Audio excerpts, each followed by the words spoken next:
José de Caldas invita. Próximos 3, 4 y 5 de junio. Primer Congreso Colombiano y Encuentro Internacional de Estudios Sociocríticos sobre rock pesado, metal y expresiones extremas. Devenir monstruo. Modalidad virtual y totalmente gratuita.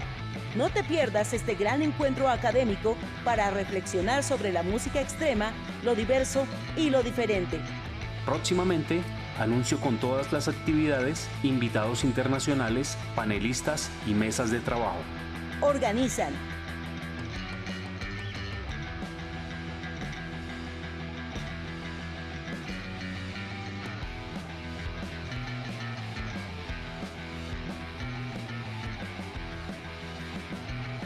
Síguenos en redes sociales. Devenir monstruo.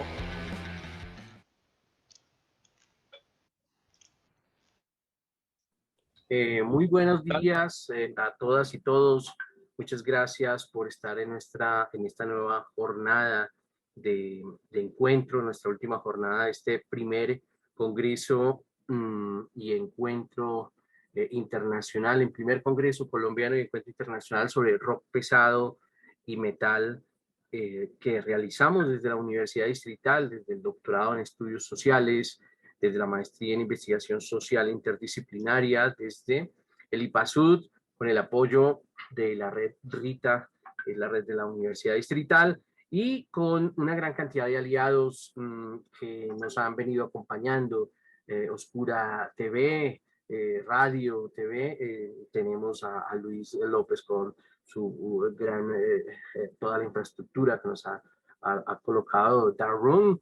Por ejemplo, Radio Universidad Nacional y la Universidad Pedagógica Nacional también, y así una gran cantidad de gente que de verdad muy agradecido. Queremos también saludar el día de hoy a todo el equipo de la organización.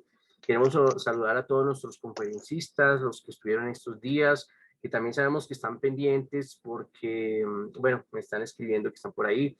Y también a los amigos que se encuentran en México, los amigos que se encuentran en Argentina, en España, tenemos conexiones desde Nueva York en este momento también, en Canadá, tenemos amigos aquí en Perú, en Ecuador. Bueno, de verdad ha sido muy interesante, lo mismo que toda nuestra gente aquí en Colombia. De verdad, muy agradecidos por todo lo que ha significado este trabajo. Simultáneamente se está desarrollando para los interesados la mesa número 5, que tiene que ver con los medios de comunicación y los debates que se dan en ese campo. Quienes están interesados, perfecto. Nos parece una muy buena oportunidad para debatir sobre ello. Allí están una cantidad de periodistas, de expertos que están debatiendo sobre el problema de la comunicación social en este momento en la línea 5.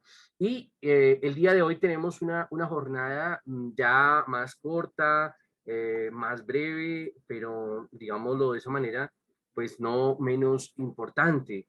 Inicialmente vamos a iniciar con una conferencia a cargo de Diego Sánchez González. Él es comunicador social y además él es profesor de la Universidad Distrital, autor de un libro que se llama Música para Oídos Sordos.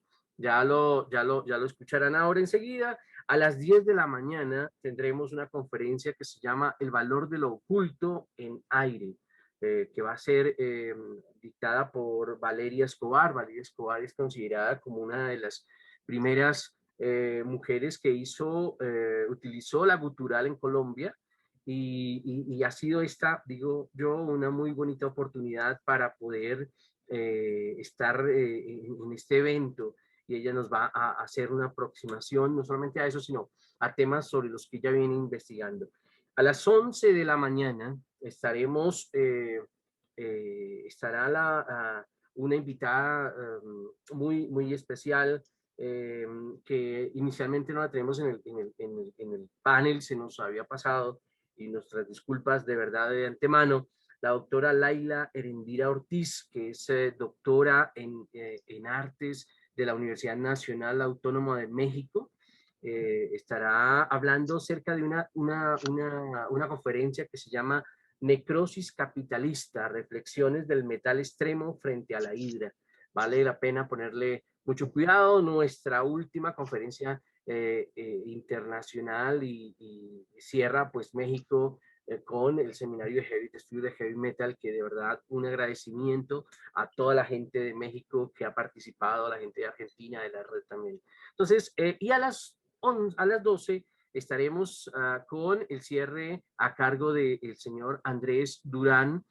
Andrés Durán, un doctor, comunicador social muy conocido por todos ustedes, por muchos de ustedes, y estaremos hablando de esas transiciones que vienen y van desde el blues hasta el metal extremo. Entonces, es una jornada bastante interesante. Les agradecemos su presencia nuevamente. Los chats podemos estar pendientes de ellos. La transmisión es ya de seguido en esta línea, y como les digo, también pueden estar, si están interesados, también está abierta en la página del Congreso, la línea 5, que también es donde se está debatiendo temas relacionados con la comunicación social. Allí también hay un muy buen debate en este momento, y pues entonces sean todas ustedes sean ustedes todos bienvenidos, bienvenidas.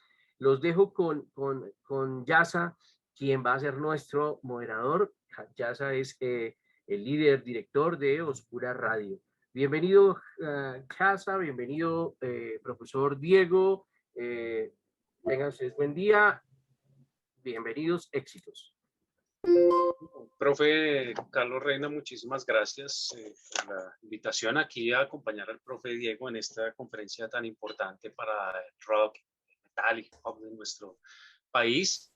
Hoy mi nombre es Yasa Ren Suárez, como ya lo dijo el profe Reina. Soy director de Oscura Radio TV, licenciado en Educación Comunitaria de la UPN, y vengo a acompañarlos esta mañana para arrancar las conferencias del Congreso Colombiano de Rock y Metal.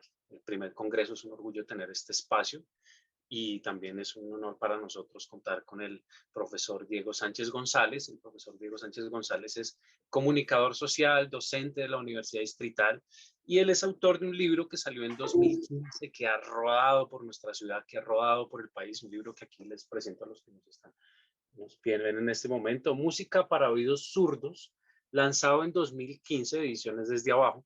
Y este es un libro que, claro, como muchos de los libros que hablan sobre el movimiento musical de nuestro país, pues va por las biografías y por algunas de las historias de agrupaciones importantes. Pero hay una particularidad aquí, y es que regularmente cuando encontramos reseñas o libros, que pues hay muy pocos en Colombia relacionados con la historia del rock y el metal, ¿sí? En este caso también tiene algunos aparte sobre el hip hop. Aquí hablan de agrupaciones, pero aquí hay muchas agrupaciones de ese que llamamos tanto el underground, ¿no? Esas agrupaciones que incluso cuando yo estuve leyendo el libro me encontré con agrupaciones, a pesar de que he viajado por mi ciudad a conocer lo que pasa con el rock, encontré con agrupaciones que ni siquiera conocía y que llevan muchísimos años trabajando. Este trabajo investigativo del profesor Diego nos lleva a encontrarnos no solo con agrupaciones bastante underground, que como hablamos en los parches de metal, ¿no? Bastante escaletas, a veces lo decimos así también, sino también son agrupaciones, que es el enfoque del libro precisamente, que han tenido procesos sociales de resistencia, no solamente desde sus letras, hablando de agrupaciones de punk, de hardcore, además que el profe es un amante del punk nacional. Sí, no solamente desde las letras, sino también desde ejercicios de movilización, desde procesos sociales, procesos comunitarios, desde organizaciones, desde procesos independientes, pero siempre de resistencia, como lo dice su título, Música para oídos zurdos. Es un ejercicio que quiere mostrar esos, precisamente los ejercicios de izquierda y desde otras formas de contracultura, ¿no? Es también como la música es un eje de transformación social, y cómo se plasma aquí cada una de esas experiencias de los artistas, y no solo también hablamos de las agrupaciones de rock, como le dije, también del hip hop y también de los movimientos. Aquí en este libro podemos encontrar agrupaciones, bueno, lo más conocido que uno encuentra por acá por encima es agrupaciones como Desarme, como Policarpa y sus Viciosas, Desgobierno, Ruptura Radical, pero también movimientos importantes para nuestro país, para nuestra ciudad, como Metamorfosis Social, como el movimiento Rock por los Derechos Humanos de Ciudad Bolívar, el Festival de Britalia, bueno, una serie de experiencias increíbles. Entonces, seguramente después de esta conferencia con el profesor Diego, vamos a quedar así como un poco como picados y con ganas de ir a buscar más información. Entonces la invitación es para que, de hecho este libro también lo consiguen en algunas bibliotecas públicas para consulta, para que se empapen un poco de lo que ha dejado nuestra historia de la música en esos ejercicios de resistencia social, en esos procesos comunitarios. Entonces, bueno, ya el resto se lo dejo, voy a dejarle algo al profe, porque ya estaba como ahondando bastante. Entonces aquí los dejo con el profe Diego Sánchez González. Bienvenido a nuestro primer Congreso Colombiano de Rock y Metal y es un gusto tenerlo aquí, así que ya el micrófono es suyo, profe. Buen día. Bueno, gracias, muy amable, Hasa, muy amable a Carlos. Quiero agradecer por este gran evento que sin duda es un hito importante en la ciudad y en todas las personas que nos gusta el rock y la subcultura y las músicas contemporáneas. Bueno, quiero dedicar esta conferencia a todos los chicos asesinados y que han sido víctimas de represión, que aún están desaparecidos en estas jornadas de paro cívico. Voy a iniciar haciendo como un contexto internacional. Quiero decir, y que eso quede muy claro, que el rock no es una música particularmente politizada, es una música como todas las demás, es decir, la gente hace música porque se quiere divertir, porque le gusta el arte, porque tiene una necesidad de expresarse, etcétera. Lo digo pues porque como el libro está centrado en ese tipo de bandas y grupos que tienen una militancia y que tienen un activismo social, entonces vuelvo y ratifico, digamos, el rock no es una música especialmente politizada frente a otras músicas. Entonces voy a hablar en el contexto como el origen de eso que politizó el rock, digamos, de ese espacio muy grande que es el rock. Politizado, cuando hablo de politizado estoy hablando de una politización más hacia la izquierda, ¿no? Porque, por ejemplo, en el caso del metal, pues todos sabemos que hay un trabajo fuerte de sectores de extrema derecha, fascistas y neonazis. Bueno, entonces voy a empezar como a ubicar de dónde sale eso, que ese sería como una parte de la conferencia, y luego hablo del libro. ¿Cómo surge esto bueno, voy a compartir aquí una presentación que había hecho. No sé si se ve. Sí, profe, estamos viendo. Bueno, vamos a hablar un poco de la música, lo que llamamos rock and roll, que es el padre del rock, viene de la fusión de dos músicas, ¿no? Las músicas de los negros de los Estados Unidos, de la cultura afro, que era una música que había nacido en los cultivos, ¿no? Básicamente había muchísimo de eso ahí, es decir, todos esos cantos que tenían un carácter también ceremonial y religioso, los cantos de las cosechas, los spirituals, van a dar surgimiento a músicas negras como el ragtime, el jazz, el blues, el soul, el boogie y posteriormente el rhythm and blues. Esta música estaba, digamos, prohibida porque los negros, claro, todavía hay un gran racismo en los Estados Unidos, pero imagínense en los años 40, 50, y no se emitía por las emisoras formales, ¿no? No era fácil encontrar estas músicas en las emisoras formales.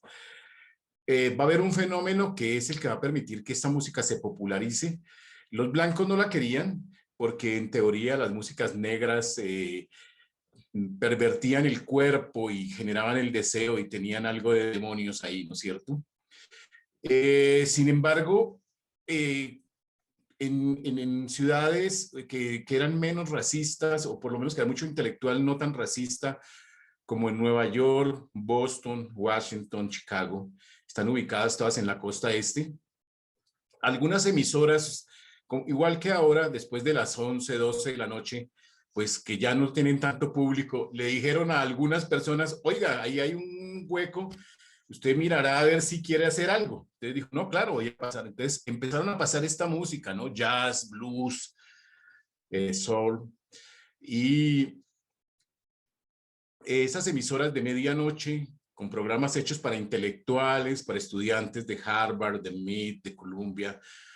Estados Unidos es un país muy grande, ¿no? Entonces, cuando en Nueva York y toda la costa este son las 12 de la noche, a medida que vamos avanzando hacia el oeste, es más temprano. Entonces, los muchachos que están ubicados en la mitad de los Estados Unidos, por ejemplo, en Tennessee, donde vivía Elvis Presley, o en California, en San Francisco, en Los Ángeles, pues era más temprano. Y los padres no tenían inconveniente en que sus hijos escucharan esas emisoras porque ni siquiera sabían que era música de negros, ¿no? Y entonces la música de negros empieza a popularizarse en los años 40. Aquí hay un personaje importante, es que los quienes hacían esos programas de medianoche, en su mayoría eran judíos, que también eran discriminados, en su mayoría eran judíos, y muchos judíos comunistas, ¿no? Sobre todo miembros del Partido Comunista. En algún momento aparece una disquera, la Four Way Records, que va a ser clave porque va a permitir que grabar a estas agrupaciones. A ver, no sé si yo había también dejado un espacio. Bueno, la Four Way Records se especializa básicamente en músicas marginales y inicialmente empieza sobre todo con el country. Ahora vamos a entrar a hablar del country, ¿no es cierto? Era una disquera de un judío polaco que muy importante, Mossad Ash, también era miembro del Partido Comunista. Y él se dedica a grabar discos del naciente música country, del folk, pero también música negra, ¿no? ¿No es cierto? Él también recoge mucha música afro, todos esos cantos espirituales que venían inclusive desde la cultura negra esclava.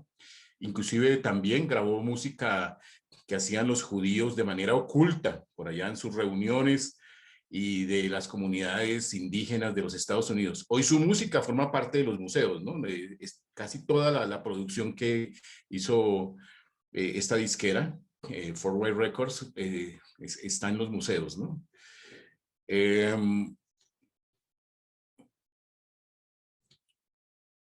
Quería yo mencionar que este primer momento es clave. En este momento vemos a Woody Guthrie y voy a explicar quién es Woody Guthrie.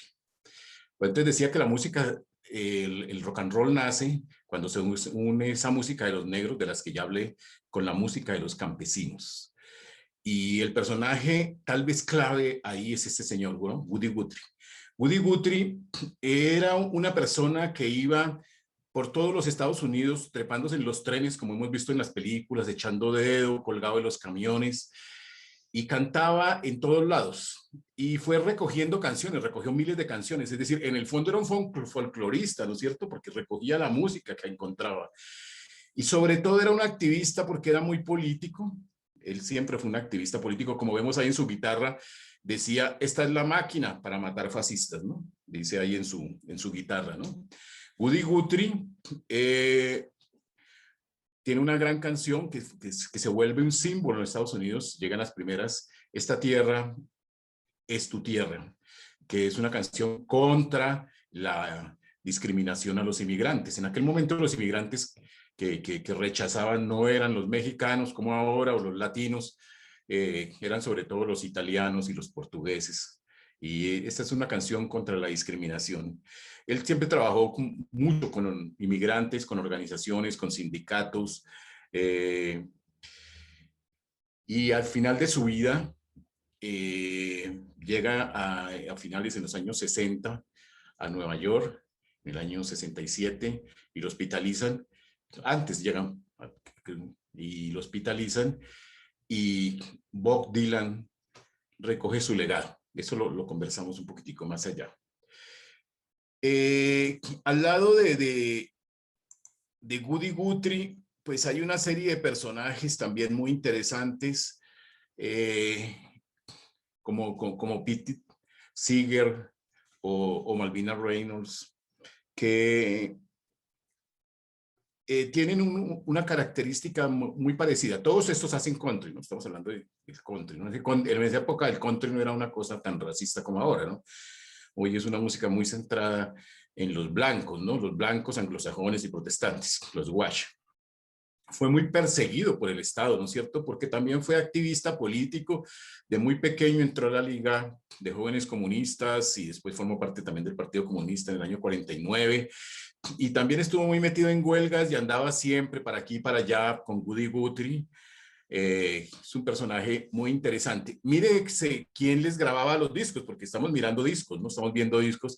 Entonces, ahí la importancia de esas disqueras que recogieron a esta música que era completamente marginal y politizada, ¿no es cierto? Malvina Reynolds lo mismo, también tiene una historia larga. Ella murió en el año 78 de su compromiso y de música que llamaban, digamos, protesta. ¿Qué otro personaje hay destacado ahí sobre estos temas? Bueno, entonces estoy diciendo, bueno, aquí encontramos dos personajes más. El chico blanco es Phil Osh, que también muy cercano a Bob Dylan. Bob Dylan trabajó mucho tiempo con él, inclusive en alguna de sus giras estuvo. Y su obra, que fue una obra bastante desconocida en los primeros años, cobra una gran importancia con la llegada del movimiento hippie, sobre todo después del Festival de Woodstock, porque hizo una obra larga y extensa contra la guerra del Vietnam, que era en ese momento el motivo principal del conflicto político. Y el afro es Howdy William Ledbetter, que hace una labor también muy interesante de recoger música negra un tanto más activista y politizada. Quiero decir esto pues porque la música negra en general no era politizada. Hubo personas inclusive que apoyaron la guerra de Vietnam, como el caso de Armstrong, ¿no? El músico del jazz, que estuvieron ahí mucho tiempo pegado con los presidentes y con todo el poder en los Estados Unidos. Bueno, la música negra tiene una expresión muy importante, sobre todo en Chicago, con estos dos personajes, Muddy Waters y Chuck Berry. Chuck Berry, que es realmente el padre del rock and roll. Él es el que se inventa ese toque de guitarra que luego recorrería todas las corrientes del rock. No es Elvis Presley, ¿no?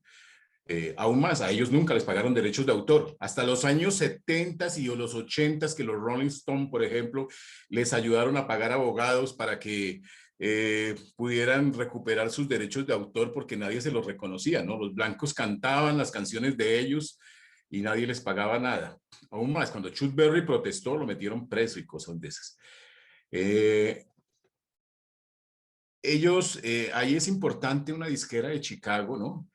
La Aristocrat Records, que recogió toda esta música negra. El dueño, obvio, también era un judío. Y el hombre pues hizo mucha plata porque inicialmente era una música marginal, pero estas músicas negras a partir de los años 60 se vuelven de gran importancia.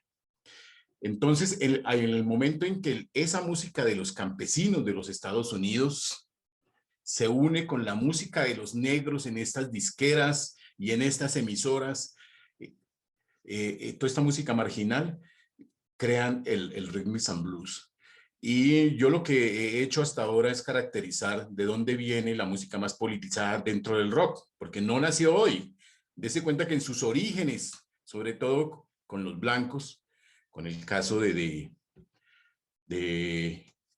Woody Guthrie y estos otros músicos, ya era profundamente politizada, ¿no? Y no es que era cualquier politización. Eran personas que estaban con los sindicatos, que recorrían los Estados Unidos de huelga en huelga, que iban a las universidades. Bueno. Y aquí nos llega, pues, el padre, el el gran padre Bob Dylan, pues, que no lo puede superar casi nadie, ¿no? Porque lleva haciendo una gira 30 años, porque se ganó el premio Nobel. ¿Cuántos músicos se acercan al Nobel? Porque se ganó el Pulitzer, porque en algún tiempo hizo country y generó las bases de casi todas las corrientes del rock modernas dentro de la música inclusive dentro de la poesía y la literatura. ¿Qué pasaba en los Estados Unidos en ese momento? Estados Unidos, después de la Segunda Guerra Mundial, muchos jóvenes habían muerto en la guerra en Estados Unidos, muchísimos, y entonces ocurre lo que llamamos el baby boom, es decir, que nacieron después de 1945 montones de jóvenes que en 1960 tenían 15 años y toda la década de los 60 pues son jóvenes, ¿no es cierto? Y van ese ejército de jóvenes tan grandes y que no querían ese mundo de antes, que empiezan a demandar otro tipo de cosas, que tienen otros gustos, en una sociedad que crece económicamente. El crecimiento de Estados Unidos después de la Segunda Guerra Mundial es inmenso económicamente, va a permitir que estos jóvenes tengan recursos para hacer muchas cosas. El antropólogo norteamericano Stanley Bryant dice que ya en 1960 Estados Unidos es el primer país en el mundo que tiene más estudiantes universitarios que agricultores. Es decir, es una sociedad que cambia completamente, una sociedad que se modifica. Estados Unidos en ese momento estaba metido en una guerra en los países del sureste asiático, en Vietnam inicialmente, que era una colonia francesa, después Laos y Camboya, con unas guerrillas que estaban luchando contra las colonización, pero que tenían un apoyo y una simpatía hacia China y hacia la Unión Soviética de aquella época, ¿no es cierto? Estados Unidos empieza a enviar sus chicos allá y uno de los motivos de protestas de los jóvenes en los años 60 es que Estados Unidos se retire del Vietnam. Eso es lo que va a unir a los jóvenes universitarios en un número muy grande, pero también a montones de intelectuales. Ya les decía que muchos de estos músicos que eran un poco desconocidos y que no tenían mucho peso, sus canciones contra la guerra del Vietnam posteriormente cobran importancia con toda la cultura hippie que se opone a ir a Vietnam a prestar el servicio militar y a vincularse a todos estos ejercicios bélicos. Pero también es muy importante la lucha que se conoce como la lucha por los derechos civiles, ¿no es cierto? La lucha por los derechos civiles nos referimos a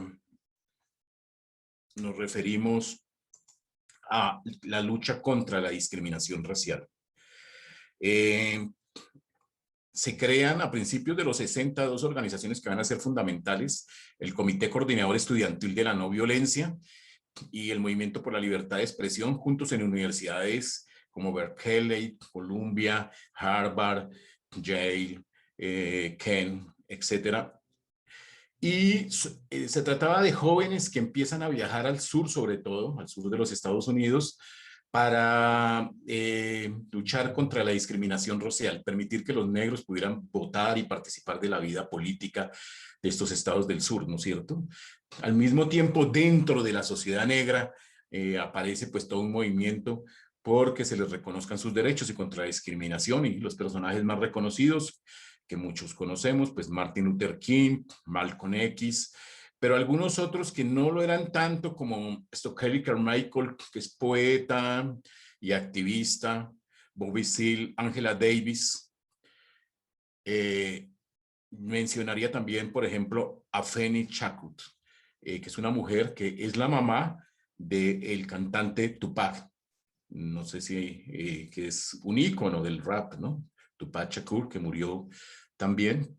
Ella también formó parte de este movimiento por los derechos, y los negros fueron muy perseguidos durante toda esta década por ese movimiento por los derechos, con el apoyo de algunos sectores de jóvenes blancos.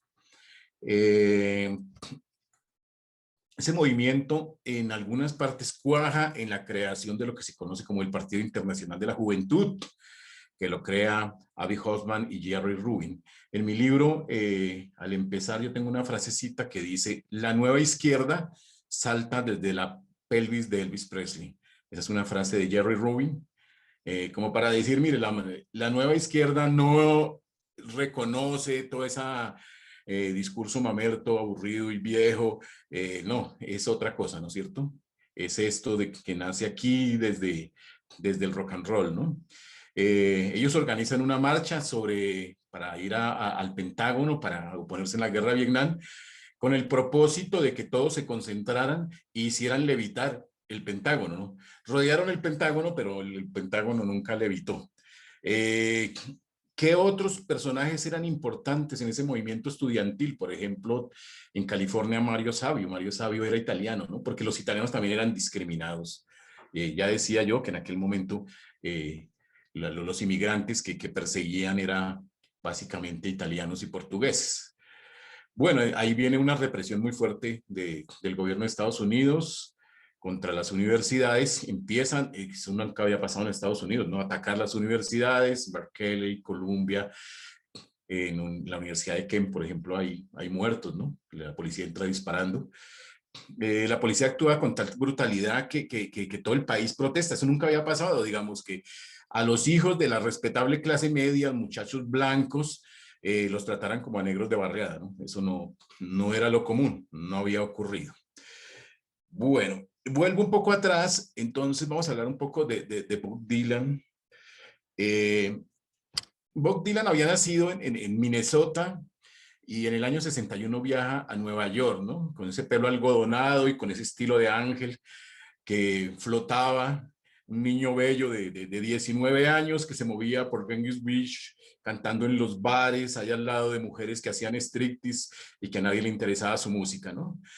Pero él fue porque él quería conocer a Woody Guthrie, ese era su principal sueño, y efectivamente empieza a visitarlo en el hospital, y Woody Guthrie le empieza a pasar todo eso que había recogido, ¿no? Él había recorrido todos los Estados Unidos de costa a costa, recogiendo la música de los campesinos y de los sindicalistas y de las organizaciones afro y demás, y de esa manera Bob Dylan es el que recibe, digamos, ese legado, ¿no? De ese trabajo de años y años que había hecho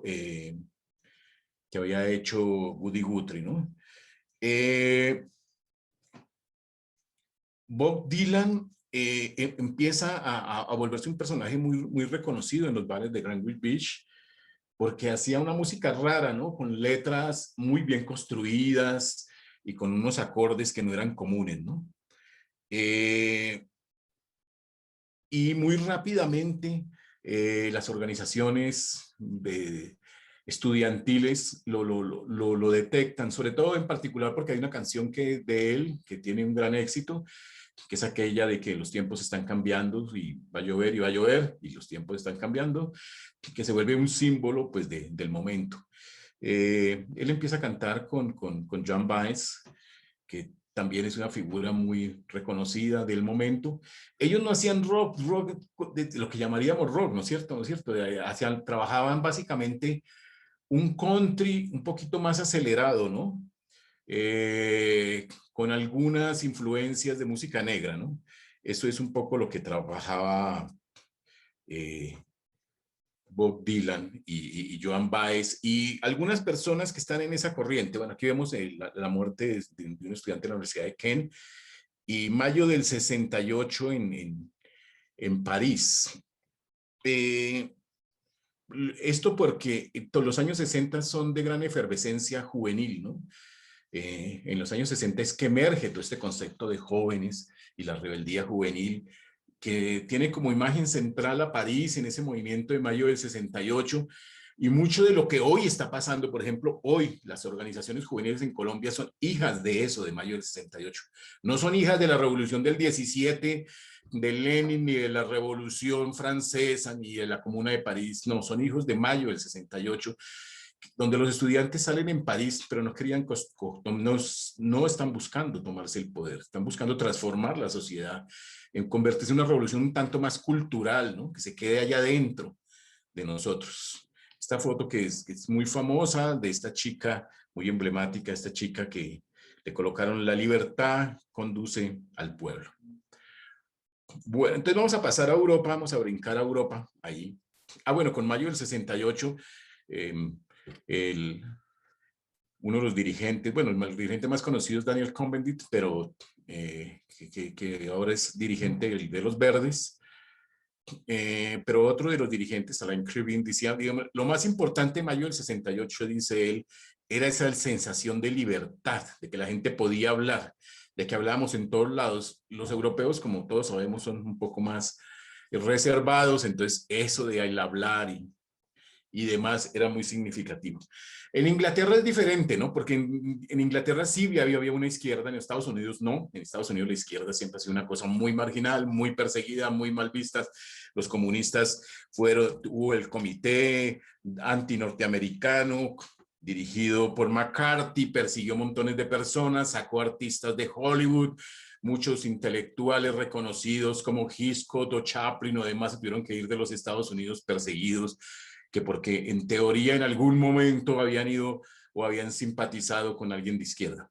Entonces, en Estados Unidos la izquierda era marginal y tal vez eso es lo que permite que en los años 60 muchísimos jóvenes 60 y 70 se acercaran a esas expresiones políticas. Bueno, en Inglaterra sí no, porque en Inglaterra, digamos, sí había habido una izquierda y era una izquierda burocratizada y mal vista, muy cercana al Partido Laborista, que habían incluso gobernado y había gobernado mal y tenía relaciones con toda la corrupción y con todas estas cosas. Pero en Inglaterra ya había habido unos antecedentes de unos movimientos juveniles, sobre todo entre los años 50, después de la Segunda Guerra Mundial, como los Mogs, los Teddy Boys, los Rockers. Y la llegada, en aquella época Jamaica era colonia de Inglaterra, y la llegada de muchísimos jamaiquinos va a traer esa música a Londres sobre todo, y va a ser fundamental en redondear esa música que llegaba de Estados Unidos, que se conocía como el Rhythm and Blues. Bueno, y aquí entonces tenemos a los Rolling Stones. No coloco los Beatles porque digamos que los Beatles eran unos chicos lindos, juiciosos, con vestidos de paño inglés, con sus melenitas recién cepilladas, acaban de salir de la peluquería y les han cepillado. Y no eran los Rolling Stones, ¿no? Que eran unas bestias, ¿no? Pero eran unas bestias de lujo, ¿no? Debutaron en el año 62 en el club Bricklayers Arms y en el Earlings de Londres. Y se veía a las claras que ninguno sabía tocar nada, ¿no? Nada. Y Mick Jagger desentonaba todas las canciones, ¿no? Pero la gente, por alguna razón, le gustó y los convirtió en sus ídolos, ¿no? Eran conciertos absolutamente agresivos, donde el público les tiraba botellas y los músicos cogían a la gente. Muy rápidamente ellos recogen el clamor de la calle, ¿no? Un sonido mucho más callejero, más garajero, más de garaje. Aquí lo vemos en la foto que está al lado. Hay una manifestación frente a la embajada de los Estados Unidos contra la guerra del Vietnam y el que está ahí sentado es el premio Nobel Bertrand Russell. Y lo coloco ahí porque en esta marcha estuvo Mick Jagger.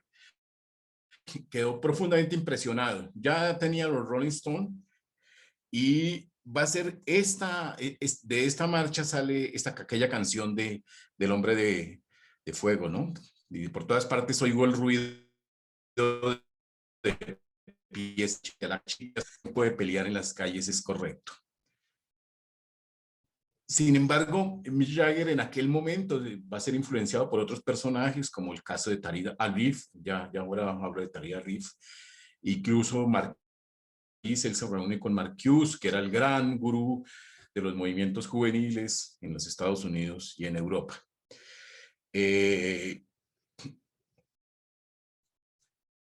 Y este que está aquí es Tariq Ali, bueno, también está John Lennon, que él se hace muy amigo de John Lennon también, y de Mick Jagger. Tariq Alif es un personaje interesante, ¿no? No era del Partido Laborista, era un dirigente estudiantil trotskista, ¿no? Todavía existe y saca una revista,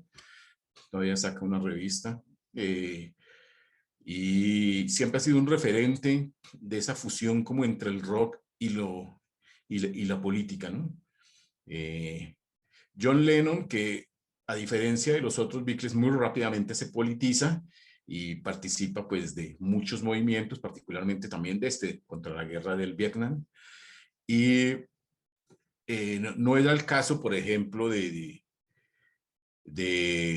los otros Beatles. Bueno, McCartney un poco, que en los últimos años ha tenido mucha cercanía con todo este movimiento de los animales y vegano, pero digamos, ni Ringo, ni Harrison. Harrison, por el contrario, ¿no? Se vuelve religioso. Bueno, en el caso, vamos a brincar de ahí. Bueno, no sé si entramos, bueno, yo creo que vamos un poquito para más allá. El caso colombiano, que están aquí, pues los Speaker y los Flipper, que son las primeras bandas que hay en Bogotá, mientras que en Medellín también estaban los Yetis, los Samples, bueno. El rock and roll llega a Colombia, digamos, en el año 57, el día que Billy Haley y sus Cometas se presentan en el Teatro Colombia, el Teatro Jorge Eliezer Gaitán, ¿no? Y también se presentó en Cali, ¿no? Su famosa, después de su película El compás del reloj. Y es muy importante esta llegada porque nos va a traer ese acercamiento con estas músicas que no conocíamos. El dueño de Discos Fuentes, que era un tipo muy listo, muy rápidamente crea por ahí un grupo de rock and roll y lanza el twist de no sé qué y bueno, algunas canciones que tienen éxito en la radio. Pero digamos que el rock and roll realmente no tuvo un grupo público de masas. Durante los 60 hay algún movimiento en torno al rock and roll que tiene su punto más alto, el Festival de Ancón, que se realiza en Medellín entre el 18 y el 20 de junio de 1971. Serie de bandas que tienen alguna importancia, como Columna de Fuego, La Planta, Terror de Sueños, la Banda del Marciano, la Gran Sociedad del Estado, la Banda Universal del Amor, los Láser, etc. Luego vendrá una segunda hilada, pues digamos ya en los 60, ¿no? Con la Banda Nueva, que considero que tal vez una de las mejores bandas que ha tenido este país. Siglo Cero, bueno, Columna, Malanga, etc. Eso lo cuenta un poco el escritor Andrés Caicedo en su novela Viva la Música, donde cuenta cómo en algún momento la gente está escuchando los Rolling Stones y se aburren y salen a la calle y descubren la salsa y se nos fueron del rock. Richie Ray, Héctor Lavoe, Rubencito Blades, la Fania se los comieron. Y el rock durante toda la década de los 70 prácticamente desaparece, se vuelve una cosa absolutamente marginal. Que ya no tenía gran peso para los colombianos. Digamos, quienes nos gustaba el rock, éramos una minoría que por allá a medianoche íbamos a algunos teatros de mala muerte en los barrios, en Kennedy, en Fontibón, en el San Quiroga, a medianoche, a ver esas películas como La canción es la misma, sobre Led Zeppelin, la canción de Woodstock, películas de los Beatles, Submarino Amarillo y una cantidad de películas que hicieron de Elvis Presley. Esos eran los rockeros, ¿no? Digamos, no llenaban un teatro, era una cosa muy pequeña, ¿no? Muy marginal. Y digamos que en ese momento no hay tampoco un rock muy politizado.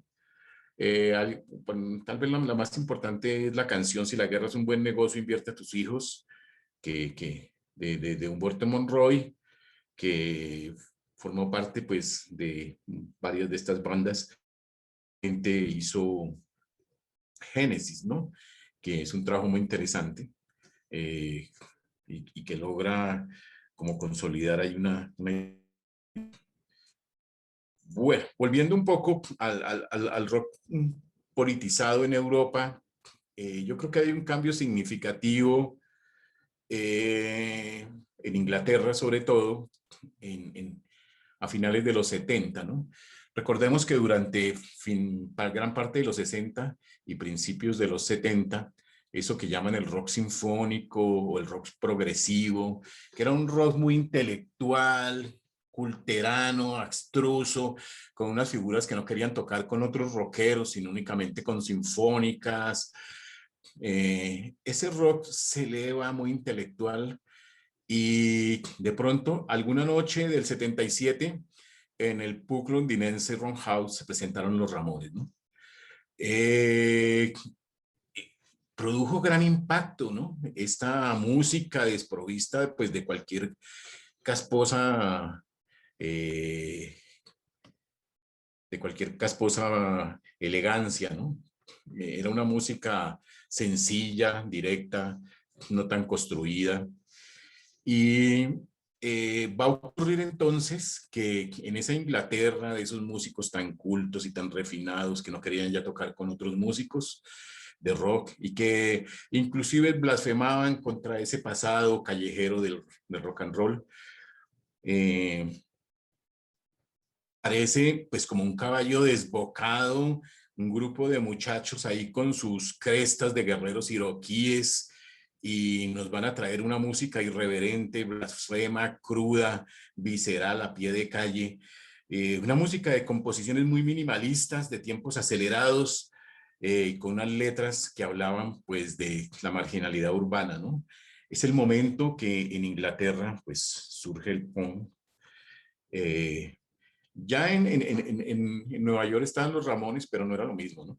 Digamos, esto era completamente diferente desde la ropa y demás, ¿no? Es una contracultura completamente en todos los elementos. Y ese es el momento en que surge el modelo neoliberal, toda esa salvajada que quitó los derechos a los trabajadores y que ha concentrado la riqueza en tan poca gente en todo el planeta y acabó con la producción en los países y se llevaron todo para China y acabaron con la industria en sus países, ¿no? En Inglaterra, en Estados Unidos. Muchos de la gente que estaba con Trump era porque esos obreros que hoy ya no tienen fábricas para trabajar en los Estados Unidos porque las fábricas están en China.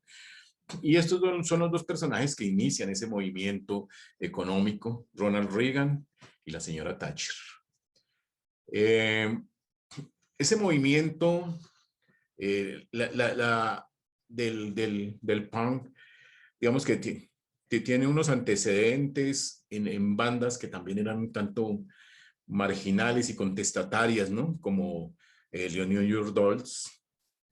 Los New York Dolls se vestían de mujeres y tocaba un colombiano, ¿no? Muy importante, muy importante. Sí, el baterista era Billy Murcia, un colombiano. Estamos hablando de 1960 y tantos, ¿no?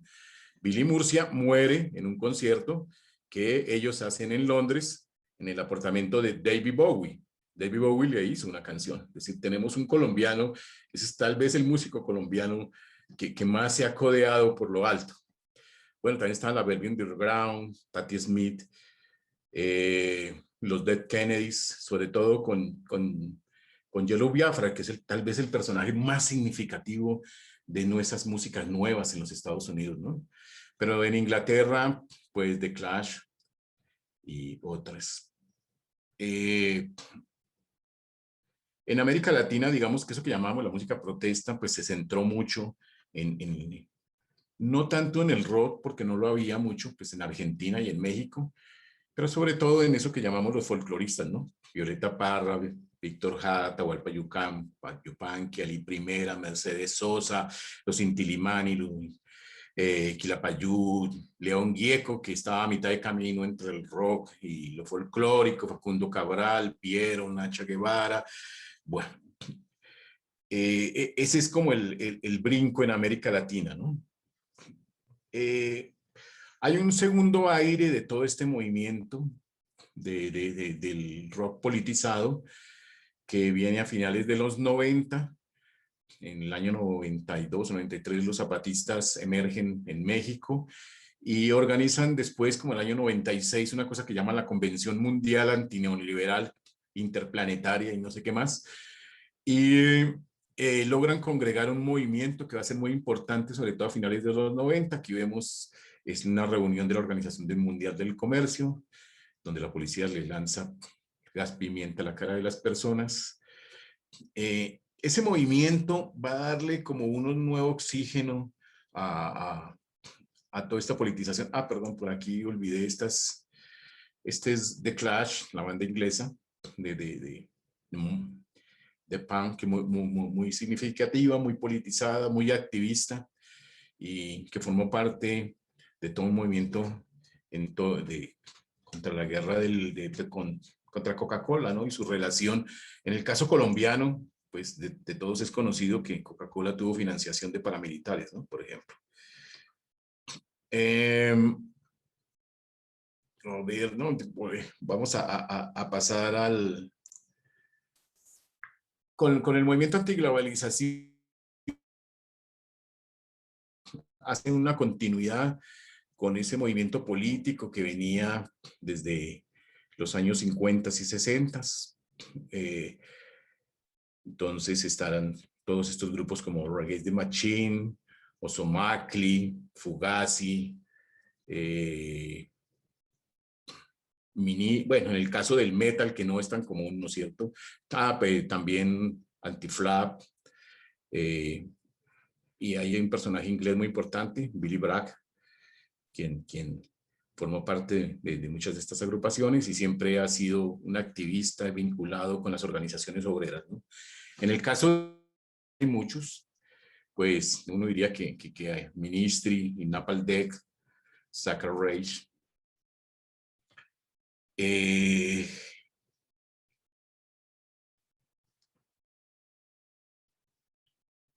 Y pues da pie para el surgimiento de un movimiento dentro del metal antirracista y antifascista, que aquí en Colombia han recogido, por ejemplo, Metamorfosis Social, ese pasado, ese movimiento contra el fascismo, ¿no? Aquí pues hay también una escena española que es muy importante, aquella del rock radical vasco, sobre todo Cortatu y Fermín Muguruza. Yo también quería meter ahí como a los brasileños. Nosotros vivimos de espaldas a Brasil, pero en Brasil ha habido un rock muy significativo. Y de esta música militante y activista y comprometida, yo encontraría sobre todo Cazuza y su banda Barao Bermejo, Los Ratos de Poroa, La Legión Urbana, Juventud Maldita, Subversivos, bueno. Y quiero cerrar esta charla mencionando, antes de entrar al libro, a Civius. Civius fue militante de la Unión Patriótica, formó parte de Génesis, fue asesinado por paramilitares en 1989, ¿no? El 30 de agosto. Bueno, ese sería como a grandes rasgos el tema de su origen. Yo voy a pasar ahora un poco a lo mío, ¿no? A mi libro. No sé cómo estamos de tiempo, Hassan, yo creo que ya casi. Sí, señor, estamos ya unos 10 minutos. Bueno, entonces cerraría con... Tenemos también un tiempo para si tenemos preguntas, entonces voy a ir revisando si tenemos mensajes con preguntas, entonces para que el profe ya vaya pues abordando esa parte. Bueno, entonces en mi libro yo dije, algún día me pongo a mirar, oiga, han escrito de todo, ¿no es cierto? Sobre esto, sobre aquello, pero ¿por qué nadie ve ese rock que estaba comprometido? Es una escena que nadie miraba y se había sostenido sobre todo desde finales de los 80, había una cantidad de bandas ahí, como Escartel, como el Furibundo Serna, etcétera, aquí en Bogotá, que nadie le había puesto como el foco, no los había mirado, además que eran bandas doblemente underground. Eran underground porque tocan una música que no le gustaba a mucha gente, música marginal, ¿no? Estamos hablando en 1960 del hip hop, perdón, del 80 y 90 el hip hop, es una cosa más absolutamente súper marginal, ¿no? Hoy tal vez algunos llegan a la radio y demás, pero estamos hablando del finales de los 80, los 90, el metal, algo, ¿no es cierto? Es la época en que Kraken empieza a escucharse en la radio. Pero los otros géneros como el punk, como el ska inclusive, el reggae, no tenían públicos, ¿no es cierto? No hablemos pues de los géneros más extremos, ¿no? Entonces, como el hardcore o los más bravos en torno al metal, ¿no? Entonces, yo decido iniciar un trabajo entrevistando bandas que formaban parte de esa escena. Inicialmente mapeo por ahí como unas 10, Alerta, las Policarpas, Escartel, El Furibundo, Desarme, que eran tal vez las más conocidas y las que más circulaban por ahí. Pero cuando me adentro, encuentro que ahí hay un gran movimiento con un público permanente, es decir, siempre los conciertos estaban llenos. Claro, estamos hablando de espacios pequeños, ¿no?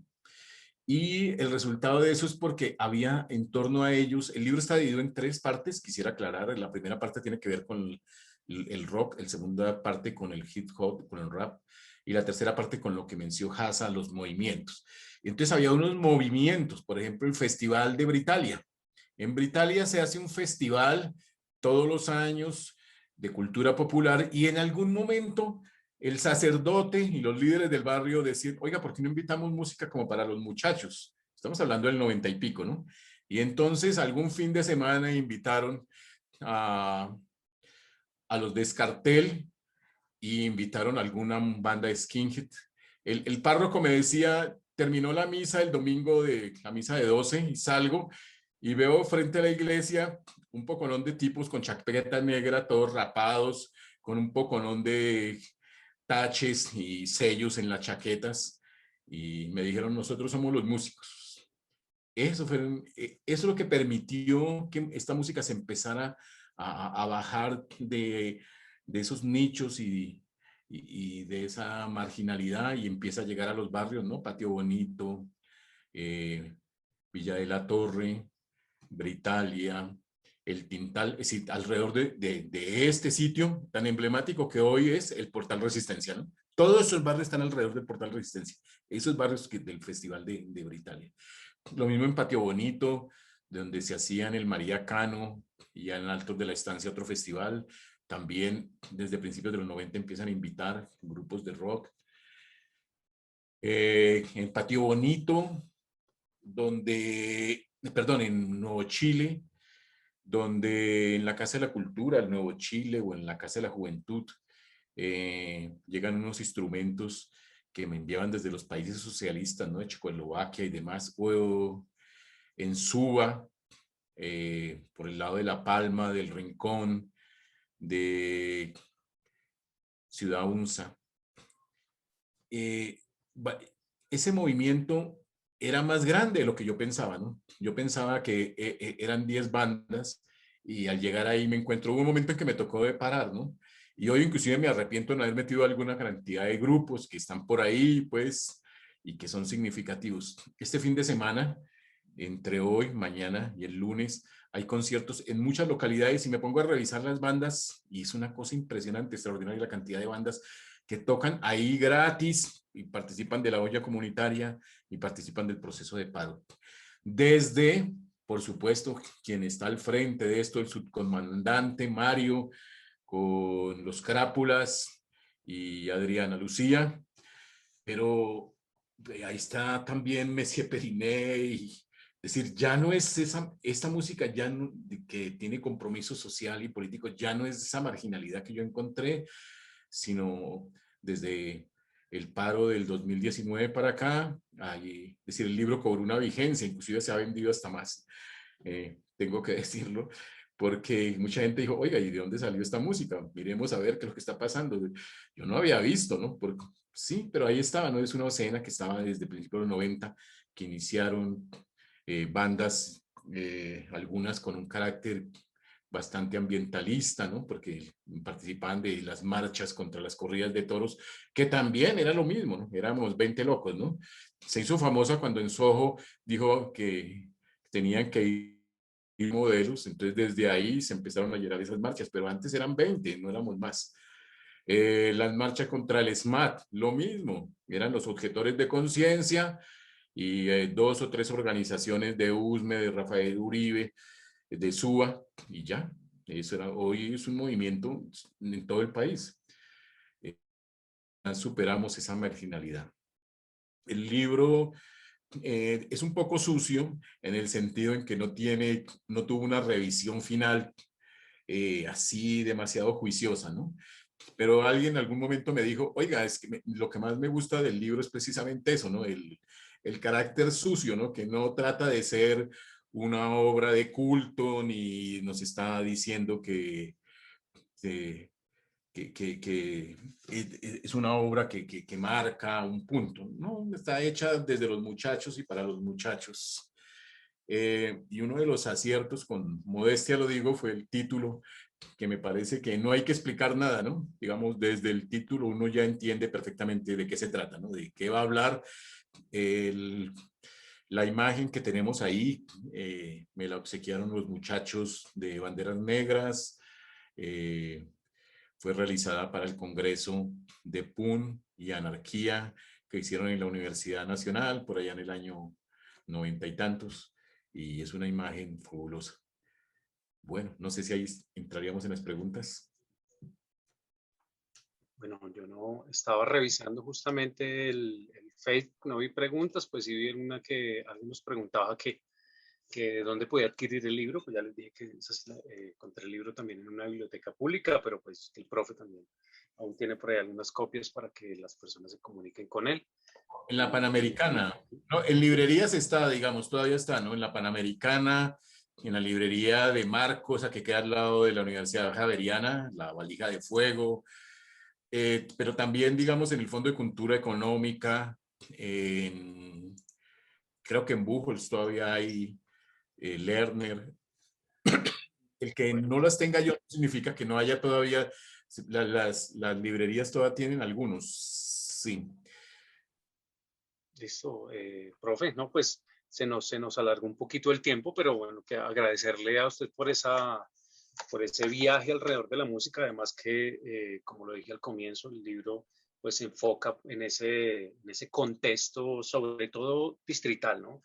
De los ejercicios de resistencia desde la música y desde los movimientos sociales, pero también pues un abordaje interesante, hermosísimo, desde los inicios del rock and roll, como también se venían realizando ejercicios de resistencia, pues hablar de Bob Dylan y de Schoenberg, pues es algo muy amplio en poco tiempo, pero pues que también nos transporta el tiempo y nos hace ver que la resistencia pues está desde todas las partes del mundo y cómo podemos seguirlo haciendo aún con nuestros artistas. Así que bueno, muchísimas gracias.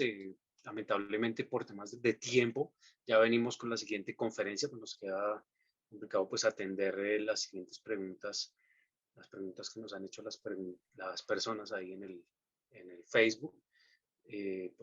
Contactar al profe y pues esperamos que se dé la oportunidad de abrir un espacio de debate y discusión para ahondar más en el libro y pues en la actualidad de lo que la resistencia a la música representa para nosotros en Bogotá y en Colombia. Así que muchísimas gracias, profe Diego, por acompañarnos en este primer Congreso Colombiano de Rock y Metal. Esperamos tenerlo para una próxima y esperamos contar con una nueva publicación, un nuevo texto que acompañe todos estos ejercicios de resistencia de la música. Gracias, profe. A ustedes, muy amables. Gracias. Bueno, entonces los dejamos. Gracias a las personas que se conectaron. Santander Castillo, Graciela, Julio, Argemiro, Juan Camilo Díaz, bueno, los que alcancé, Camilo Quiroga. Y le voy a dar paso al profe Carlos Reina para que nos dé la apertura a la siguiente conferencia con Valeria. Muchísimas gracias a todos y sigan ahí con el primer Congreso Colombiano de Rock y Metal. Gracias.